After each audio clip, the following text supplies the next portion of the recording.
नमस्ते दोस्तों। आप देख रहे हैं स्टडी वाले भैया। और आज हम आपके लिए लाए हैं एक जबरदस्त कहानी जिसमें है रहस्य, पछतावा और बहुत बड़ा सबक। इस कहानी का नाम है एन इंस्पेक्टर कॉल्स, जिसे लिखा है जेबी प्रीस्टली ने। कहानी की शुरुआत होती है ब्रमली नाम के एक काल्पनिक अंग्रेजी शहर में। साल था 1912। बिरलिंग परिवार का जश्न। एक अमीर और रुतबेदार परिवार द बर्लिंग्स अपनी बेटी शीला की सगाई का जश्न मना रहे होते हैं। उसका रिश्ता हुआ है एक बड़े व्यापारी घराने के वारिस जेरल्ड क्रॉफ्ट से।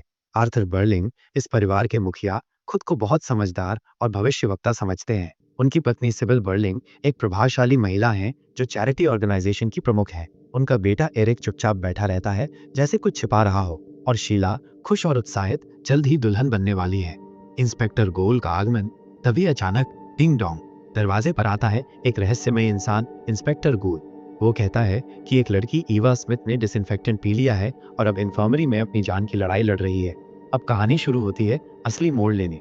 ईवा स्मिथ की कहानी, सबका कनेक्शन। इंस्पेक्टर बताता है कि ईवा स्मिथ कभी आर्थर बर्लिंग की फैक्ट्री में काम करती थी। उसने कुछ और लड़कियों के साथ मिलकर तनख्वाह बढ़ाने की मांग की, लेकिन मिस्टर बर्लिंग ने उसे सीधा निकाल दिया। इसके बाद ईवा को काम मिलता है मिलवर्ड्स नाम की एक बड़ी दुकान में। वहीं पर एक दिन शीला शॉपिंग के लिए जाती है और ईवा की मुस्कान उसे चुभ जाती है। गुस्से में आकर शीला शॉप से कहती है, या तो इस लड़की को निकालो या मैं कभी वापस नहीं आऊंगी। दबाव में आकर मिलवर्ड्स ने ईवा को निकाल दिया। अब ईवा अकेली, बेरोजगार और हताश हो चुकी थी। तभी इंस्पेक्टर पूछता है जेरल्ड क्रॉफ्ट से, क्या तुम डेजी रेंटन को जानते हो? जेरल्ड का चेहरा एकदम उतर जाता है। वो मानता है कि उसने ईवा को एक बार पैलेस बार में देखा था और फिर उसे रहने की जगह दी, खाना दिया और दोनों का रिश्ता बन गया। लेकिन कुछ महीनों बाद जेरल्ड ने उसे छोड़ दिया और ईवा फिर अकेली हो गई। अब इंस्पेक्टर का अगला सवाल जाता है मिसेस बर्लिंग की ओर। टर्न्स आउट, कुछ हफ्ते पहले ईवा, जो अब गर्भवती थी, मदद मांगने गई थी ब्रमली वुमेन्स चैरिटी ऑर्गेनाइजेशन में। उसने अपना नाम बताया मिसेस बर्लिंग, शायद इसलिए ताकि उसे गंभीरता से लिया जाए। पर असली मिसेस बर्लिंग यानी सिबिल ने उसे झूठी समझकर मदद से साफ इनकार कर दिया। और अब आता है सबसे बड़ा खुलासा। एरिक बर्लिंग ही था वो लड़का जिससे ईवा गर्भवती हुई थी।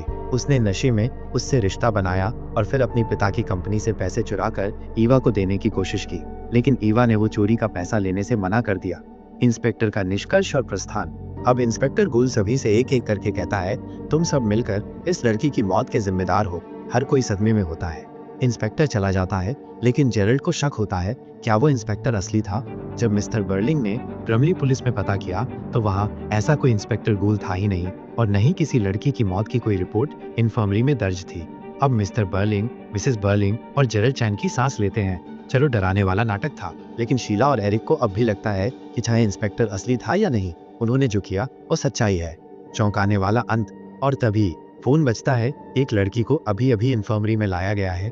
उसी हालात में और एक इंस्पेक्टर आ रहा है आपसे सवाल पूछने। अब सबके होश उड़ जाते हैं। कहानी का सबक, और यहीं पर खत्म होती है ये दमदार कहानी, एक ऐसा मैसेज देकर जो हमें सोचने पर मजबूर कर देता है। हमारे एक्शंस, हमारी डिसीजंस सिर्फ हमारी नहीं होती, उनका असर दूसरों की जिंदगी पर भी होता है। तो दोस्तों, अगर ये कहानी आपको पसंद आई हो तो लाइक करो, शेयर करो और कमेंट करके बताओ। अगर इंस्पेक्टर गूल कल आपके दरवाजे पर आए तो क्या आप जवाब देने के लिए तैयार हो? और हाँ, इस नाटक की परतें अभी बाकी हैं। इसकी गहराई, इसके प्रतीक और हर किरदार के उलझे हुए मनोविज्ञान को समझने के लिए बने रहिए हमारे साथ। बहुत जल्द आ रही है एन इंस्पेक्टर कॉल्स की पूरी और धमाकेदार व्याख्या, सिर्फ आपके अपने चैनल पर। मैं हूँ आपका स्टडी वाले भैया।